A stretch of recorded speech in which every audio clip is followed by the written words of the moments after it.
Hello friends, here we are again, and this is the beginning of Esoteric Astrology Adventure number 111. And I suppose it's 111A. Sometimes I only do one program and I still label it with an A. You would expect a B to follow, but I never know exactly when there is going to be a B. It depends on how the program goes. So we are looking at the interplay between Scorpio and Taurus, Taurus and Scorpio, and I've talked about this transformational interplay, and I have mentioned where this can be found in the Cancer chapter, approximately, let us take a look here. I'll look around page 333, something like that. A little bit later, I think it comes. And yes, right here, starting on 337. And actually, I discussed this in our last program, 337 and 338. There's a constant back and forth movement between the signs, and if a person, for instance, is born with the sun, born at the full moon with the sun in one sign and the moon in the opposite sign, this interplay will take place in the same life. Or it is possible that the progressed moon will move into a position opposite the sun sign. Say the sun is in Taurus and the progressed moon moves into Scorpio, or the sun is in Scorpio and the progressed moon moves into Taurus. Then you will have this interplay.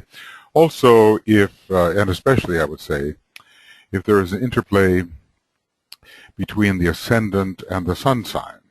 Let us say that the ascendant is Taurus and the sun is in Scorpio, or the ascendant is Scorpio and the sun is in Taurus. So that would be more or less of a seventh house position, or at least what some astrologers call a seventh arm position when dealing with the charts of the crosses. There are some progressive astrologers who are doing this, Stephen Pugh, Nicholas Nillen, some others who deal with the arms of the crosses, particularly as they have perhaps a more archetypal and spiritual impact. We might also say that any person of sufficient spiritual advancement can deal with this opposition simply by taking their sun sign and the point opposite. This will be an antichironic interplay. The sign opposite the sun sign, or the position where the heliocentric Earth is found, will be that point which admits of monadic influence in the particular life, if there can be responsiveness to that type of high influence. Obviously, then, it's not operating in the case of every individual. So, you know, if I have the sun in Taurus, my heliocentric Earth would be in the position of Scorpio, and there would be that interplay, a high one, and if my sun was in Scorpio, there would be the heliocentric Earth position in Taurus. So these types of interplay can operate over many lives in different degrees of advancement. It's also possible, I suppose, to be born with the sun in Taurus and in your next life be born with the sun in Scorpio, which is kind of an interplay stretched across two continuous incarnations. One of the disciples in DK's group, L.U.T., was born with the sun in he was born with the sun in Taurus, and DK promised him the Scorpio experience in his next life, which could well signal that he would be born with the sun in Scorpio in his next life. And so there would be this kind of interplay across time. So in any case, it is not an inconsequential life that is being led when an opposition is found in the chart, and especially such an important opposition as this, which has to do with the desire nature and with the 7 solar systems, of which ours is one. I think I pointed to this on page 50 of Esoteric Astrology, and we see here that magnetic energy is involved with the 7 solar systems. They are not yet the 3 great constellations. They are together a constellation found within the chakric system of our local one about whom naught may be said. But this, the energy of the 3 solar systems, or 7 solar systems, excuse me, is delivered through Taurus and Scorpio via Mars. So interestingly, we see that connection of the planet Mars not only to Scorpio but to Taurus, where it's found in detriment. Just as above, we see the connection of Mercury not only to Gemini but to Sagittarius, where it's in detriment. And I just noticed this actually, and when it comes to the Great Bear, which is delivered through Aries Taurus, the Sun is considered to be in fall in Libra, and therefore not strong. Well, but you know, every fall is an exaltation, and every exaltation is a fall, so that fall position is part of the delivery. And then when it comes to the serious delivery of energies, they come via Cancer, Capricorn, and Saturn falls in Cancer. But every fall is, of course, spiritually considered a great opportunity. Now we will look at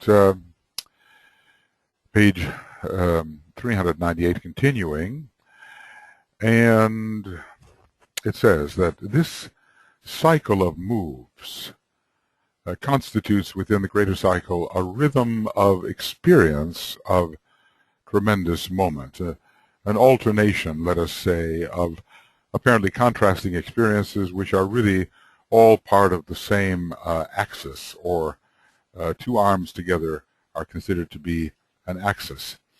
The 7 signs, these 7 signs are preeminently life experience signs, so they have much to do with experience gained in incarnation, and we're talking about experience from Cancer to Capricorn.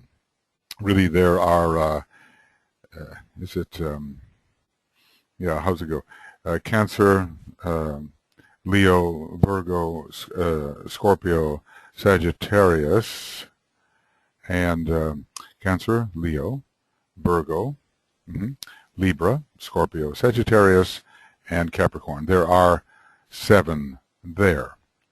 And they do bring release, eventual release in Capricorn, and the depths of incarnation are found in Cancer. At least it is the sign traditionally associated with deep incarnation, although from another perspective we could reverse that and look at the concentration of crystallized energies in Capricorn and consider it the most condensed sign and indicating the depths of incarnation. The opposites have many similarities between them. And we're told that in Cancer the blind unit is lost. That is early incarnation, but we're also told about Capricorn that it can represent the earthbound soul, which as well indicates being immersed in deep incarnation, and ignorantly so. The preceding sign of Aries, it does precede Cancer on the reverse wheel, is the sign of institution, whilst the 4 which come after Scorpio prove to be signs of discipleship and initiation. So we get things started or instituted in Aries, and then we have Sagittarius, Capricorn, Aquarius, Pisces. Well, certainly Scorpio is a sign of discipleship, and Sagittarius also indicates the one-pointed disciple, and has to do particularly, we're told, with initiations 1 and 2, which does not mean that they cannot appear in the chart, that it cannot appear in the chart of a more advanced initiate. And then when we come to Capricorn, we have initiation 3. Actually, it can be applied to 4 and 5. To Aquarius, we have initiation 3 again, 3, 4, and 5, which does not mean that these signs cannot be applied to earlier incarnations. And finally, with Pisces, we have a sign which can well indicate the 4th initiation and even the 5th.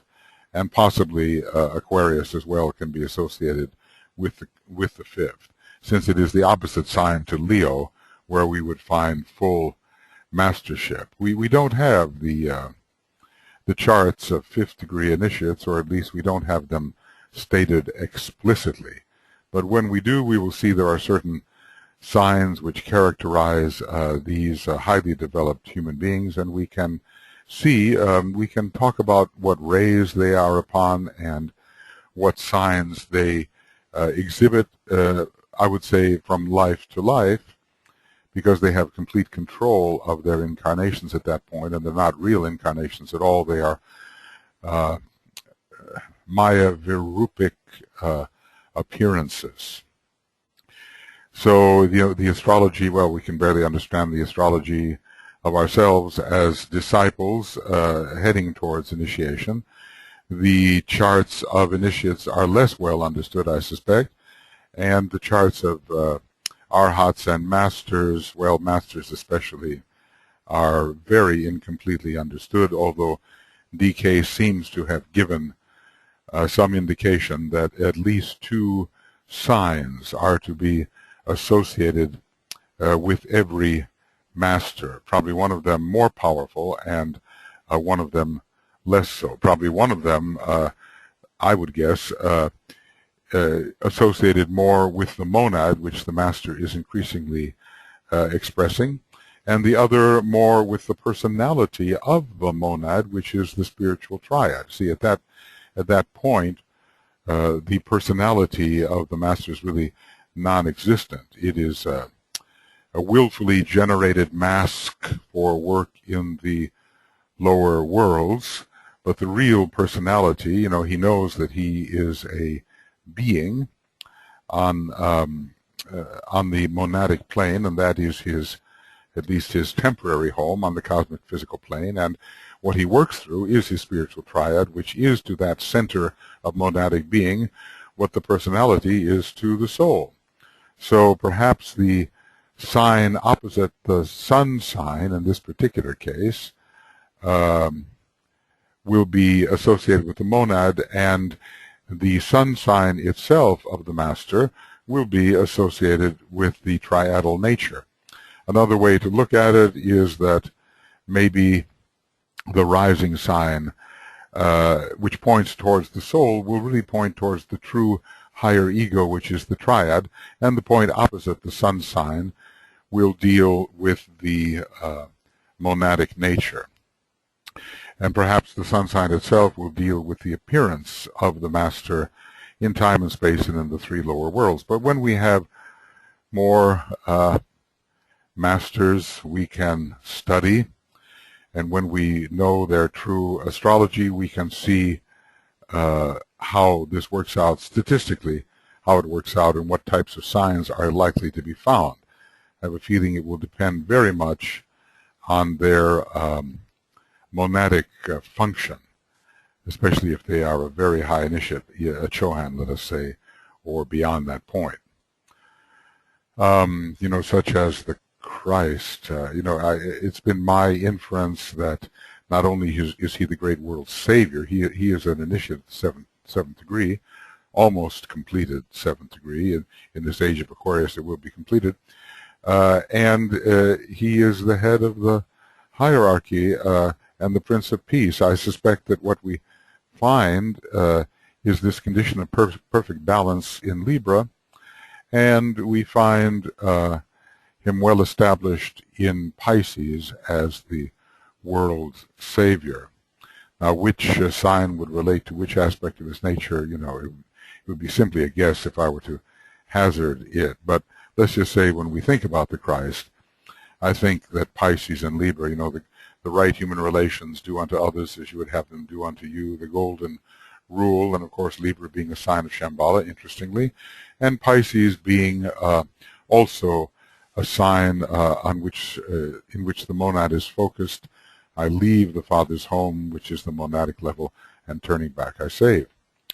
Okay, so the preceding sign of Aries is the sign of institution, whilst the four which come after Scorpio prove to be signs of discipleship and initiation. You know, it's really the whole book that has to be read. If you think you're going to gather what is needed from the astrology book by simply reading a particular chapter and that everything will be contained about a sign in the chapter that relates to that sign, then there is a mistake being made, because, as DK says, scattered throughout my books are all of these indications, and part of the sincerity of the disciple is the willingness to gather them. Now much easier than it used to be in the past, when we had to thumb through pages.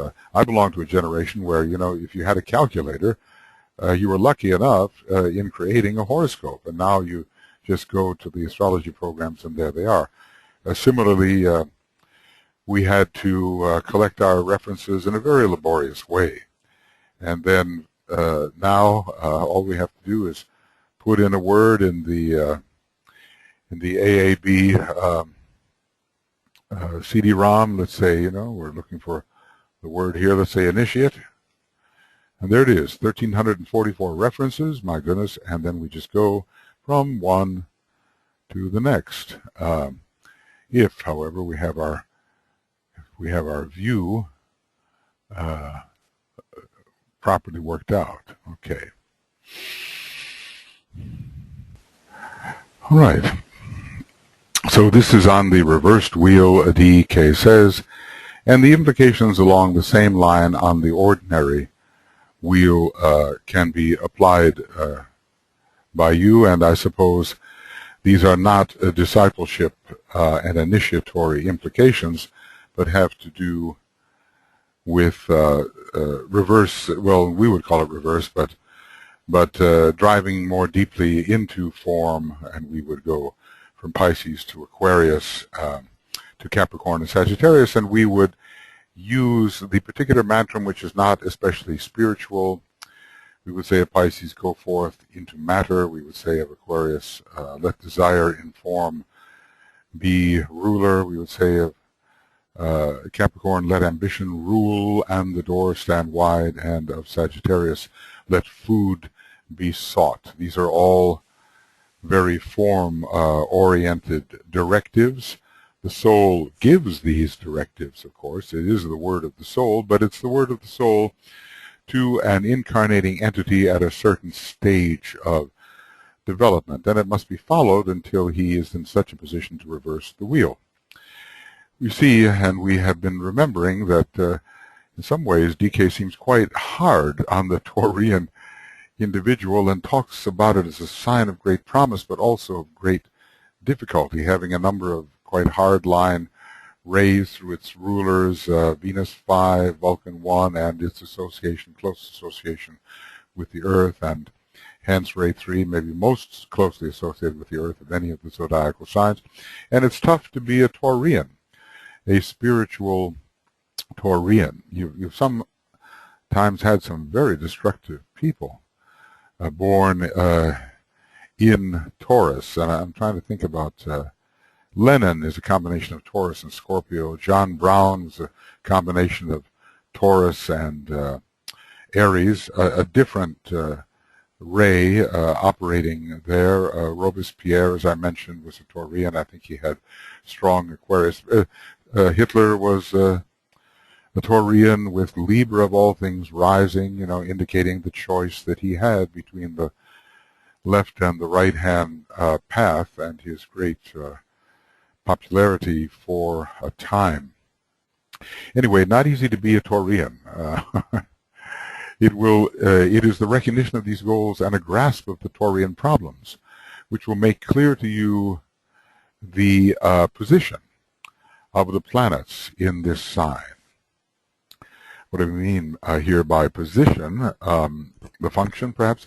I would remind you again that the exaltation of a planet in any particular sign, its fall within the sphere of influence of a sign as well as the lessening of a particular planetary influence in any cycle, making it what has been technically called in detriment, is purely symbolic of the effects of energy as it impinges upon the form nature, meeting resistance or non-resistance, evoking response or non-response, according to the caliber of the planetary instrument subjected to the impact. And obviously he's not speaking about solar factors here. He's talking about life upon our planet, and from all we can gather here, largely within the three worlds, though perhaps some of the exaltations could take us into those aspects of form which are above the lower 18 subplanes. So I want to read that again. I think it's a very powerful statement. It's a long sentence. I would remind you again that the exaltation of a planet in any particular sign, its fall within the sphere of influence of a sign, as well as the lessening of a particular planetary influence in any cycle, that's the detrimental relationship, making it what has been technically called in detriment, is purely symbolic of the effects, this I will underline, is purely symbolic of the effects of energy as it impinges upon the form nature, meeting resistance or non-resistance and evoking response or non-response, according to the caliber of the planetary instrument subjected to the impact. For our usual purposes, we can consider this form nature as occurring within the lower 18 subplanes, and the zodiac provides, the zodiac of signs at least, provides a certain kind of conditioning of the form. And the planetary rays can be even higher than some of the lower sign effects. And how will these planets work through the atmospheres or the conditioning which have been provided by the sign? Will there be resistance, non-resistance? Will there be augmentation? Let's say a form has been built or conditioned by the sign Aries. Then we will find perhaps that the planet Mars experiences no resistance, but the planet Venus, with its usual vibration, does experience resistance. And maybe we will find that the Sun, which is the, quote, exalted planet, it's not a planet, of course, exalted influence, will find great augmentation in such a form. So DK has the view here of what these technical astrological terms really mean, and he's trying to give us that point of view. Really, astrology, as far as we're concerned, is all about energy and form. Of course, form is also energy, but it's a more condensed type of energy. Free-flowing energy and the forms upon which it impinges and which it impacts. And will there be a free flow?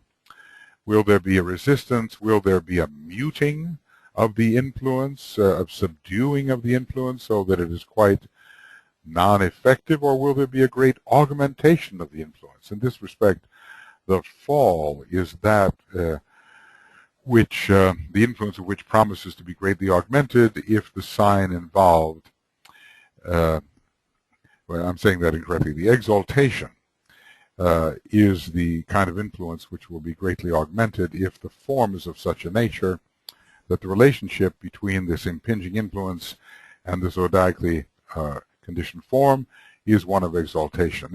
And if I were to talk about fall, there would be a great muting and subduing of the usual influence. Now later there might be an augmentation of the influence called a fall, but it would be an augmentation operating in a spiritual manner. For instance, now the usual influence of Mercury would be muted, subdued, derailed, rendered non-effective, the usual influence of Mercury in Pisces. But later, its impact might lead to a great augmentation of intuition and sensitivity to the energies of the cosmic ethers over which Mercury partially rules. I hope all that wasn't too convoluted. Well, sometimes, you get talking here, and of course, if you were to write it out, it would be more perfect. But the thing with the third ray, of which I think I have plenty actually, is to make sure that the tongue doesn't get ahead of the mind or the brain. I oftentimes joke and I say, well, the third ray starts talking until it knows what it's talking about, or until its thoughts catch up with its tongue. In this sign, the moon is exalted. Symbolically, this means that the form side of life is a powerfully controlling factor, and one with which the man must ever reckon. So in this kind of way, an exaltation might present kind of an obstacle to spiritual receptivity and spiritual conditioning. Just because the word exaltation is used doesn't mean that we have a marvelous spiritual position for everyone whose moon is in Taurus. And by the way, quite a few, I may have mentioned it, but quite a few of the disciples in the Tibetans group had that moon in Taurus. JWKP, who was Foster Bailey, and some of the better-known disciples. It doesn't hurt maybe to know who their names were. Then let's see, who was RSU, Regina Keller. She had that moon in Taurus, and ISGL, who was Eugene Cosgrove. He had the moon in Taurus, and DHB, William Miller. He was the group astrologer there. He had the moon in Taurus. So, and maybe others. So some of the very highest of the Tibetan groups of disciples in that particular experiment with Alice Bailey had the moon in Taurus, interestingly enough. So they really were confronted with the need to overcome this exalted moon. And of course, it can also mean the preparation of the form in such a way that it can really receive the light. Taurus is the mother of illumination, and under the proper circumstances, we can have the possibility of an illumined form. So everything depends, as always, on the stage of evolution in which we find ourselves. So symbolically, this moon exalted in Taurus means that the form side of life is a powerfully controlling factor, and one with which the man must ever reckon as a great obstacle. I had a friend with the moon in Taurus, and you know how we all evaluate each other and what each other's problems might be, even though it's really none of our business, except, in an analytical sense, to see what is the general trend. And it did present an obstacle. On the other hand, the elemental nature can be so strong when the moon is in Taurus that it helps you live a good long time, or the elemental nature can resist the process of dying and just hang on much longer than may be of value. Now, all of this would have to be statistically confirmed. I mean, one gets an idea about a certain trend, but then once the numbers are in, one will see whether it is an accurate assessment of a trend that truly exists, or whether it's just one of those hunches that you have that really doesn't pan out statistically. The moon is the mother of the form, just as Taurus is the mother of illumination, and in this case, veils or hides Vulcan, which might be expected, and especially the case for the more advanced person. However, when you try to realize something about the endurance nature of the moon in Taurus, either in terms of stubbornness or in terms of well-developed spiritual habit, Vulcan and its great fixity can give the hint about why it should be such an enduring factor or indicator of endurance. Vulcan is an influence which is not easily moved or dissipated, and when you look at the moon, you kind of think of fluctuation and constant cycles and constant change. Not so with Vulcan. You think of steadfastness and everything that remains fixed and immovable in the first ray sense, whether in terms of stubbornness or in terms of spiritual will. And I've oftentimes said that a sacred planet can operate in a non-sacred way depending upon the form upon which it does operate. So, Vulcan can have an effect in quote-unquote non-sacred people who are still, living strictly the personality life, and it can incline towards a fixity in the wrong way. But in any case, the moon, the mother of the form, in this case, veils or hides Vulcan. It might, the moon can veil other planets as well. We know Neptune and Uranus especially. And that moon is closely associated with the two other Earth signs as well. It is the veiled esoteric ruler of Virgo, as we know, and it is found prominently in the decanates of Capricorn, perhaps more the second decanate. Well, really the third decanate in a way, because Vulcan is the planet along with Mercury and the Sun, which puts in an initiatory impact in the third decanate of Capricorn. So that moon in Capricorn could veil Vulcan if it's in the third decanate. All of this will have to be worked out statistically when we can really know who we are dealing with and what their initiatory level truly is, just the way the Tibetan knows that. The moon, therefore, stands here for the fashioner or the molder of the form. And this, of course, is the ability that many Taureans have. Vulcan expends its innate art, we have been told, and there's a lot of fourth ray in Taurus, a lot of fourth ray in Vulcan on a very high level. So Taurus has this feeling for how to work and in matter and how to shape and mold matter, and the power of Vulcan is operative in this Taurean ability. I think if we investigate artists and their relationship to their materials, we will find that people with a powerful Taurus are operating here with Vulcan in order to bend that matter to the intended design. So the moon therefore stands here for the fashioner or molder of the form, that's Vulcan, bringing in both the feminine and masculine aspects of form building, the dual function of father-mother.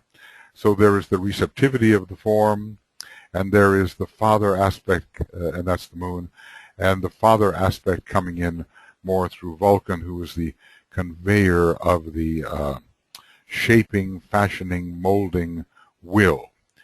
So Vulcan, the father in this case, and the moon, the mother.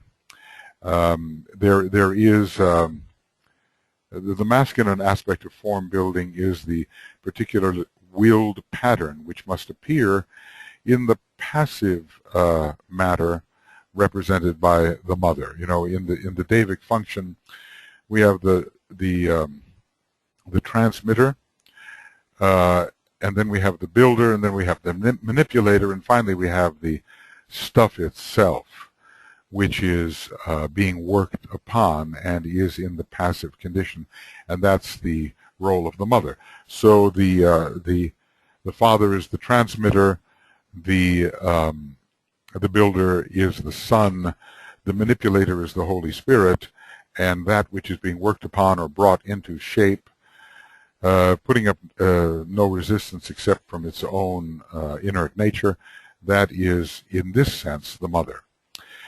This is a point for astrologers to remember, and I suppose the Vulcan moon functioning when the moon is in Taurus. This process of interplay brings about two phases of the needed fashioning. How often DK is repeating this word. And when you really think about it, we have to fashion a new world.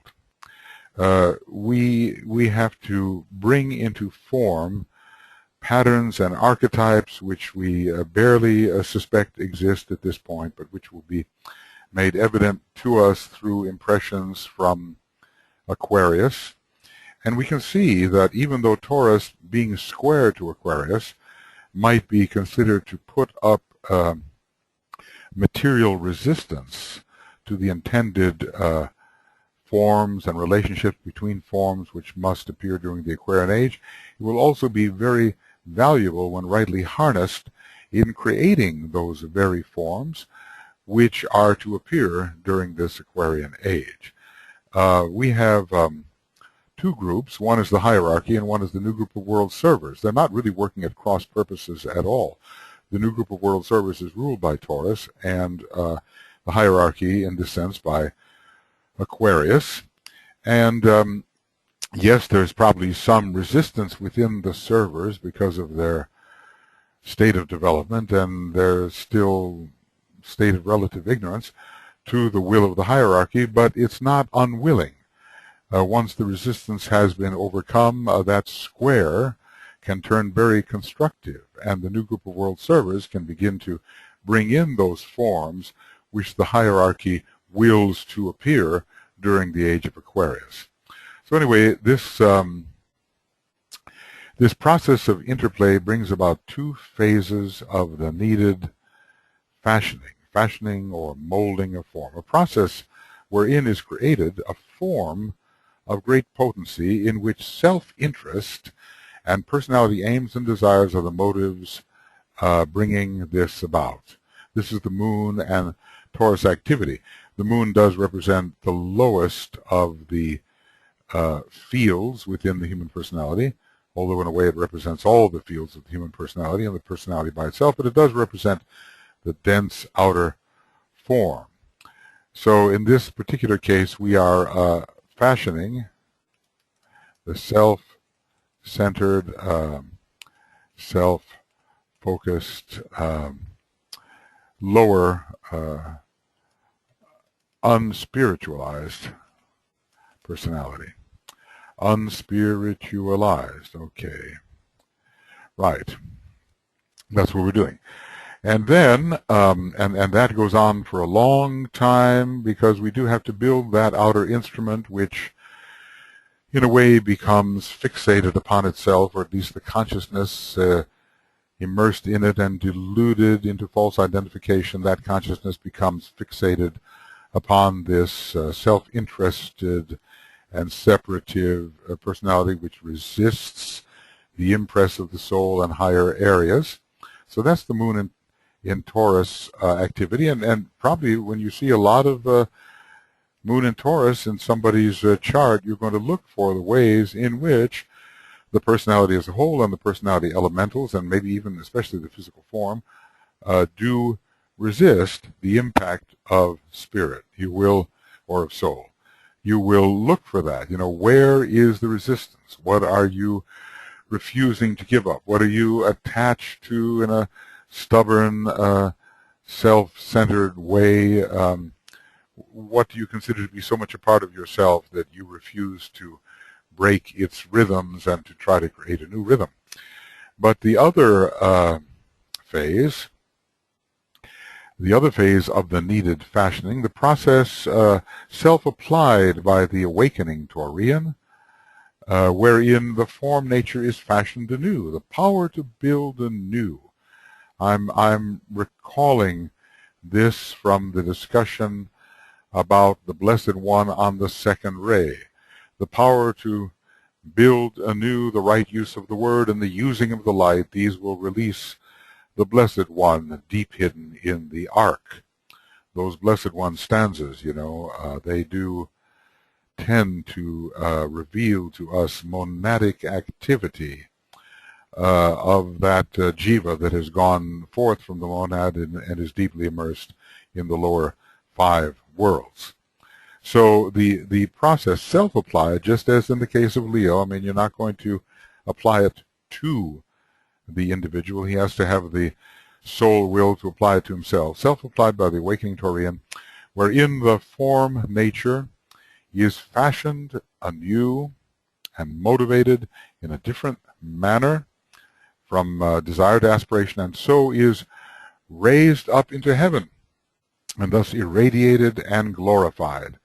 So this is, in a way, the assumption of the Virgin being the matter within our system. This is the Vulcan in Taurus activity. It's raised up into heaven. It can respond to the heavenly impacts, and it is no longer oriented towards attachment to the earth, but seeks to adhere to the inner and higher directing forces and to become an agent of those forces. And eventually, I suppose, in resurrection, to dematerialize altogether. You kind of wonder whether that's not a Vulcan activity, sort of Vulcan Uranus, to, as it were, disappear into thin air, or to be raised up into heaven, or to be etherealized, you might say, raised up into the cosmic ethers eventually, or even raised up onto the etheric plane and away from the physical, in the systemic sense. Vulcan is a planet of great light, and you might think about that because it's so close to the sun, isn't it? I mean, I remember Dane Rudhyar wondering whether Vulcan might not be the photosphere of the sun itself, but DK says it is actually a dense physical planet. The question is how dense and what he calls density. I think he means it is a planet which is made up of dense substance, but it might be of a very refined nature, being so close to the sun. So we have the chance of etherealizing our form and of fashioning it in such a way, getting it into shape in such a way that it really will be a recipient of elevating energies which work upon it and draw it ever closer to these higher sources. There is quite a second ray, too, in Vulcan. It's said to be associated with the heart of the sun, but that would be on a very high level. Mostly we receive as human beings mostly the soul energy of these planets, or maybe the personality energy of them. Usually, I think when DK discusses a sacred planet, he gives us the soul energy. He doesn't so much talk about the monadic energy, but you can infer what it might be. And he doesn't so much talk about the personality energy either. But when he talks about non-sacred planets, he's mostly giving us the personality energy, with the soul energy implied. In the case of the Earth, he gives us all three energies, personality 3, soul 2, monad 1. And that, I suppose, he does in a specific way because we are Earth beings and we need to know it. Well, anyway, that's a whole nother story. The inner rays and the full complement of rays of a particular planet. We at least can know something. So this reversed process, it's the awakening Taurean on the reversed wheel. And the form nature is newly built. So that's the thing about the second ray in general, of which Vulcan is actually a deep representative, the power to build anew. And even the first ray aspect of Vulcan has its constructive side, not just its hammering and shattering side. So this is a planet in which destructiveness and constructiveness can be considered as balanced at a certain point of evolution. This is the Vulcan and Taurus activity.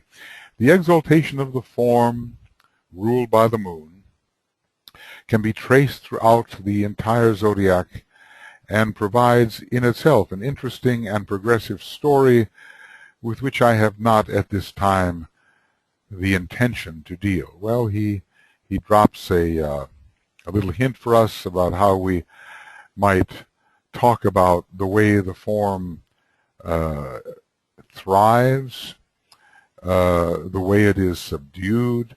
It is subdued in Capricorn, where it's in the moon is in detriment. It falls away in Scorpio, where the moon is in fall. It's probably the fluctuations of the form in the different signs would be very interesting to look at, and perhaps as we study people's personalities, particularly when they have the moon in a particular sign, we will see the effect of that position upon the form, and whether the form is tending towards etherealization and cooperation with higher energies, or whether it really presents a great obstacle to the process of moving forward spiritually. There was one disciple. She was, let's see, how does it go? I can't forget this. It was RSU. Yes, that's what it was.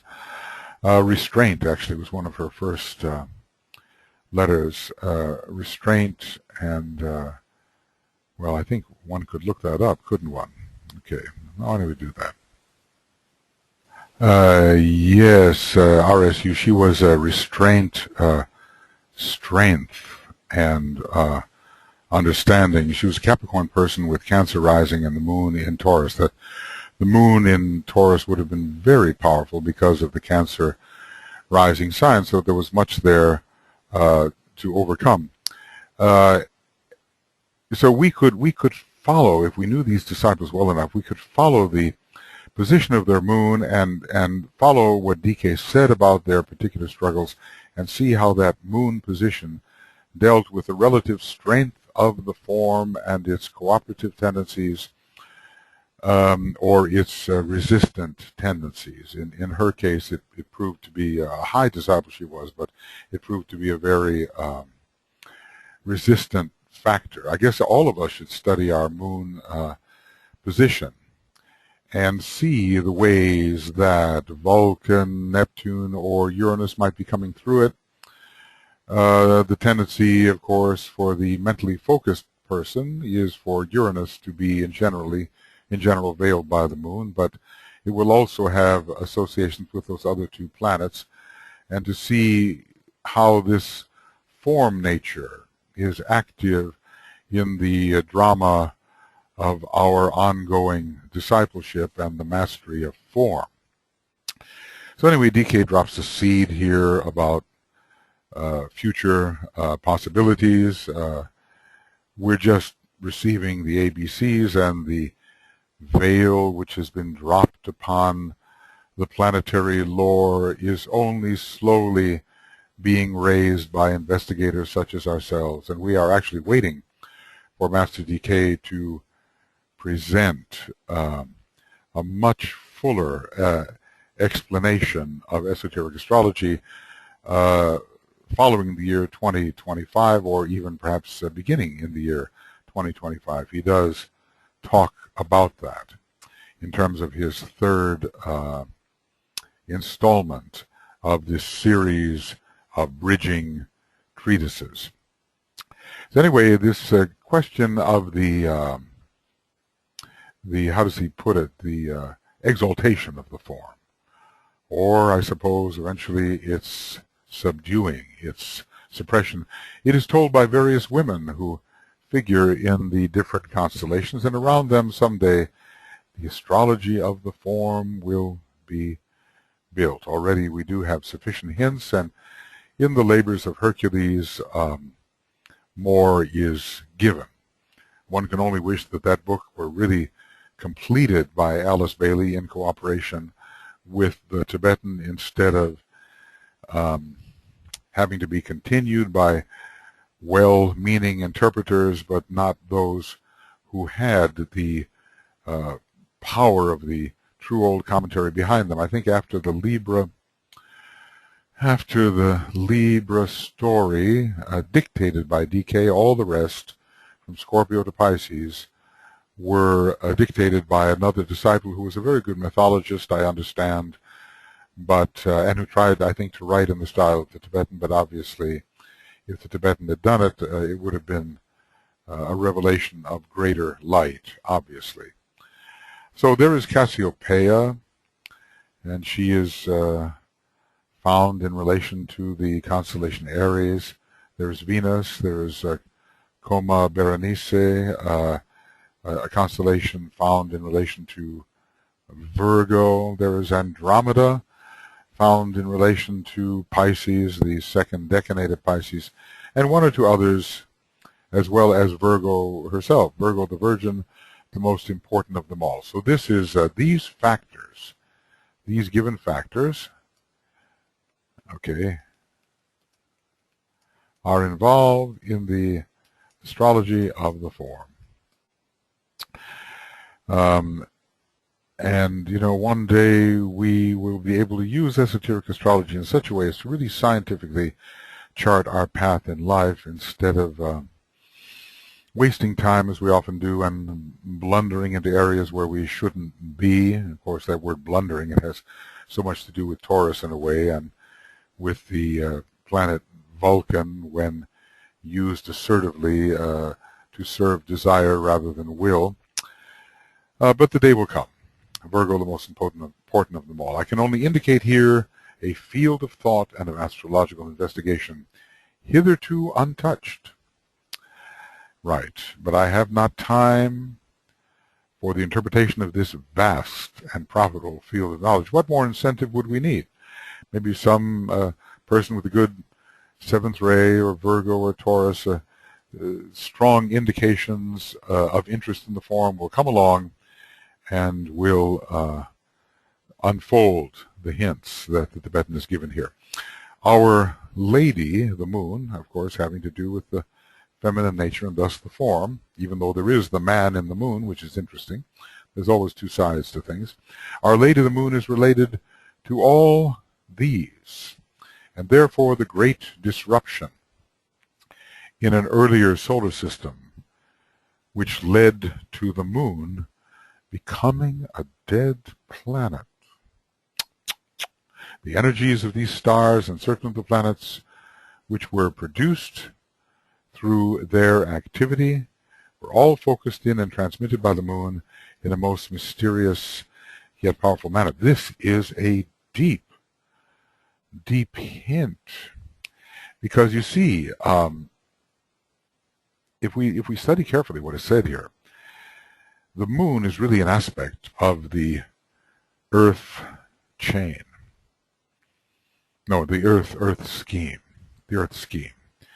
It represented at a certain time the third chain in the Earth scheme, and now we're talking about our present solar system. So what was it that occurred in an earlier solar system? Was it in the immediately preceding solar system, which was ruled so much by the third ray and by the matter and intelligence aspect in general?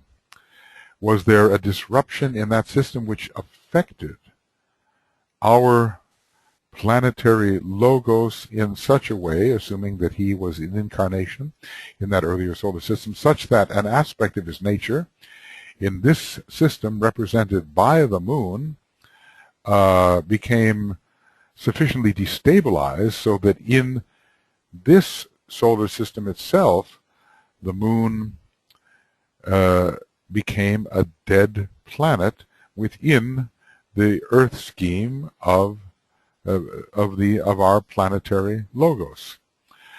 In other words, it seems to hint that the moon was a planet in a previous solar system. But if one reads carefully, there is a great disruption in the previous solar system, probably some sort of rebellion or something having to do with the matter aspect, which led, and I would say in this solar system, to the moon becoming a dead planet, because one suspects that whatever the moon was, whatever part of our planetary logos the moon represented, it was not dead in the previous solar system.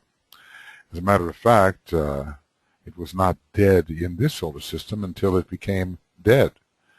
So one has to read with care the implications. Obviously, we are suffering from some sort of event that occurred in the previous solar system, which was reflected in the disaster of the moon chain on a smaller scale, albeit than a solar system, but reflected in the disaster of the moon chain in our particular solar system and within our planetary scheme. This is all part of the karma of our planetary logos, and we do assume that since in a way he is an aspect of the solar logos, just the way the different chakras are aspects of ourselves, that he was there in a previous solar system, and that this, in a sense, happened to our planetary logos, of which the moon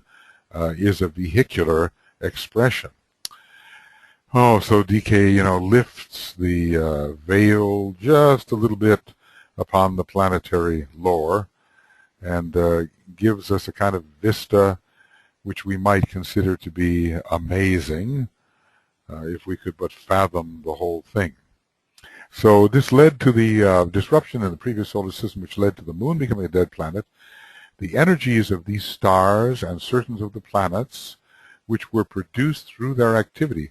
There's another big hint as well, that planets can be produced through the activity of stars which are not necessarily in the same solar system as the planets occupy.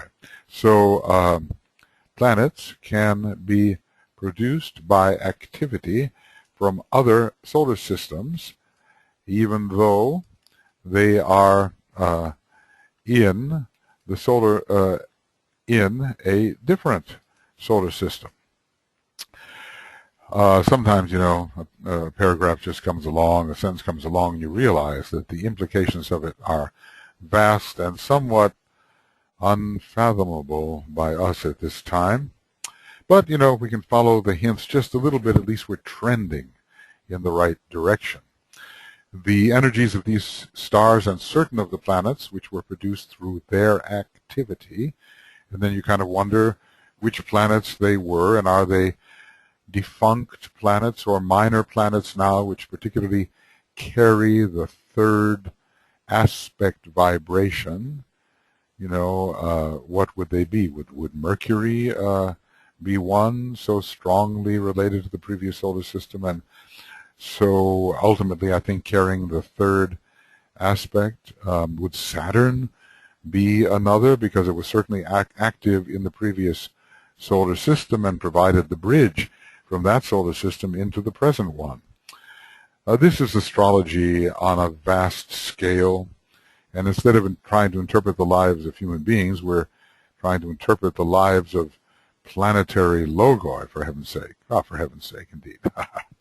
Okay, and they were all focused in and transmitted by the moon in a most mysterious yet powerful manner, and this obviously was when the moon was alive. When the moon was, quote, alive, even in this solar system.